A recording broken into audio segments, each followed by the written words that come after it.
Ready, go!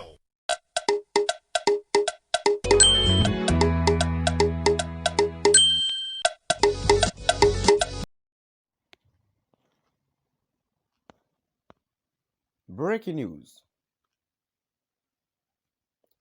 Welcome to today's headlines.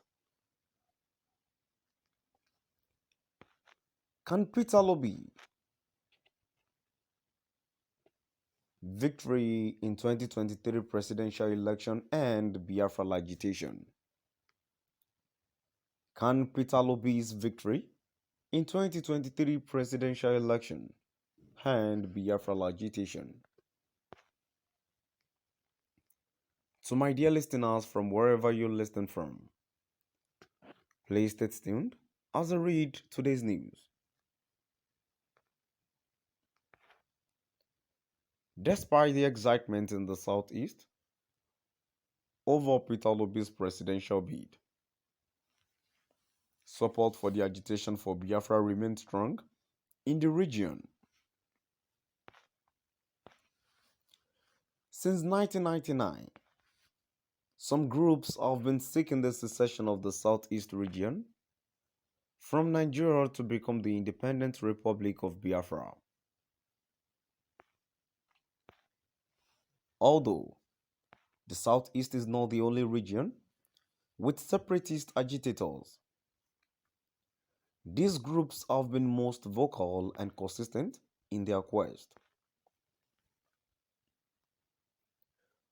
The agitators said they are driven by feelings of marginalization of the region and the power sharing formulae of Nigeria and the distribution of resources by successive governments.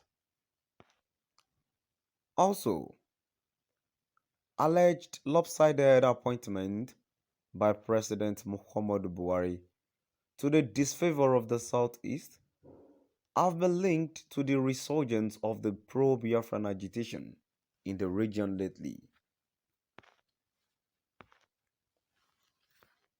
People in the region grew increasingly frustrated by their inability to produce Nigerian's president since the return of democracy in 1999, despite some of the other regions producing at different times.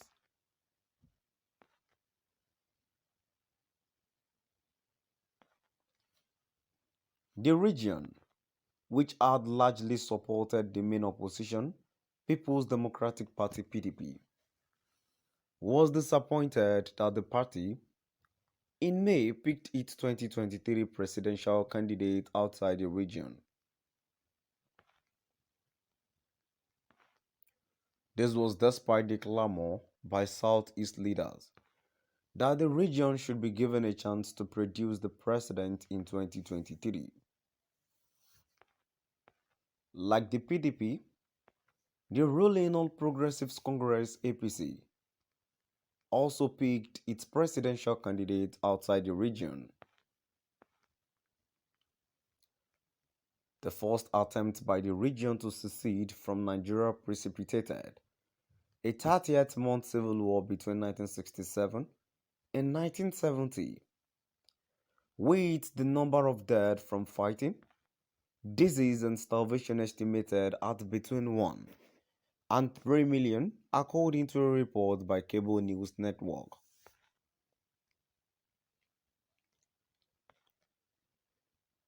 Odumegwu Ojukwu, as the then military governor Eastern Region, had declared the independence of the sovereign state of Biafra on 30th May 1967, drawing the ear of the then military government of Nigeria under Yakubu Gowon. The secessionists eventually surrendered after Mr. Ojukwu fled into exile in January 1970. More than 52 years after, the agitation for separation from Nigeria continues to flare. Many believe this is due to the feeling of marginalization as well as historical grievances of the Igbos who accused the Nigerian government of genocide during the Civil War. Between 1999 and 2022, several separatist groups emerged in the southeast agitating for an independent state of Biafra to be carved out from the southeast and some part of the south-south region. The movement for the actualization of the sovereign state of Biafra, MASAB, was the first pro-Biafra group to emerge in 1999 to push for the secession of the region. MASAB was founded by Indian-trained lawyer Rahul R. Uwazurike after the defeat of the former Vice President Alex Ekweme by Olusegun Obasanjo in the presidential primaries of the PDP.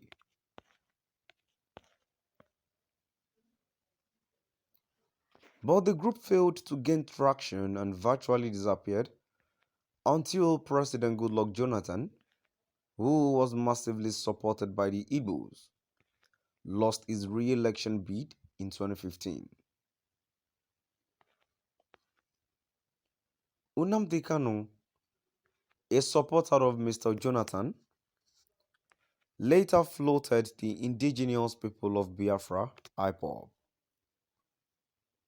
IPOB appears to be more organized and vocal than other pro-Biafran groups that emerged later, some of which have fizzled out. Since Peter Obi emerged as the presidential candidate of the Labour Party, LP, he has been enjoying growing support across the country. Mr. Obi, who hails from the southeast, also enjoys a large following in the region. Although the former governor of Anambra State is not the only presidential candidate from the southeast, many residents of the region believe that he is a potent instrument for the realization of the Igbo presidency dream. To my dear listeners, now I've come to the end of our today's news. Please do drop by at the comment section and let's know